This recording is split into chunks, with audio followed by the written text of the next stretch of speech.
যুক্তরাষ্ট্রের president Donald Trump দ্বিতীয় মেয়াদ শুরু করার পর প্রথম ওয়াশিংটন সফর করলেন ভারতের প্রধানমন্ত্রী নরেন্দ্র মোদী। তবে এই বৈঠকে 24 ঘণ্টা পার না হতে সামরিক বিমানে অবৈধ ভারতীয় অভিবাসীদের দ্বিতীয় ব্যাচকে ফেরত পাঠিয়েছে যুক্তরাষ্ট্র। শনিবার রাতে পাঞ্জাবের অমৃতসরের বিমানবন্দরে 116 জন ভারতীয়কে বহনকারী বিমান C-17 বিমানটি অবতরণ করে। এর আগে গত 5 ফেব্রুয়ারি 104 জনকে ফেরত পাঠায় দেশটি। ওই সময় শিকলে তাদের হাত পা বাঁধা ছিল।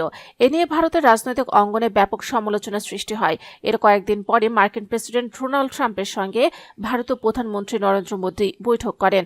ওই সময় ভারতীয়দের প্রতি মানবিক আচরণ করার আহ্বান জানান তিনি। তবে ট্রাম্পের সঙ্গে মোদীর বৈঠকের পরও আবারও ভারতীয় অভিবাসীদের শিকলে বেঁধেই ফেরত পাঠিয়েছে যুক্তরাষ্ট্র।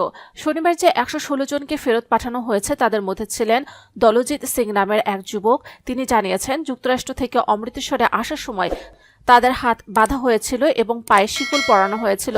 তিনি বলেছেন, আমাদের হাত বাঁধা ও পায়ে শিকল ছিল। এই যুবক জানিয়েছেন, একটু ট্রাভেল এজেন্টের মাধ্যমে তিনি যুক্তরাষ্ট্রে পাড়ি জমিয়েছিলেন, কিন্তু তারা তাকে বৈধ পথে সরাসরি যুক্তরাষ্ট্রে না পাঠিয়ে অবৈধ পথে দেশটিতে নিয়ে যায়।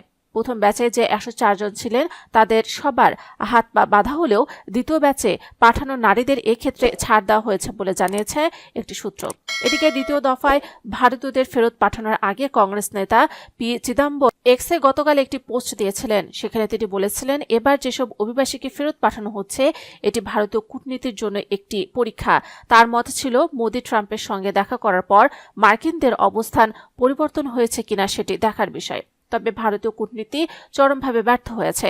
এবারও দেশটির নাগরিকদের হাত পা বেঁধেই ফেরত পাঠানো হয়েছে।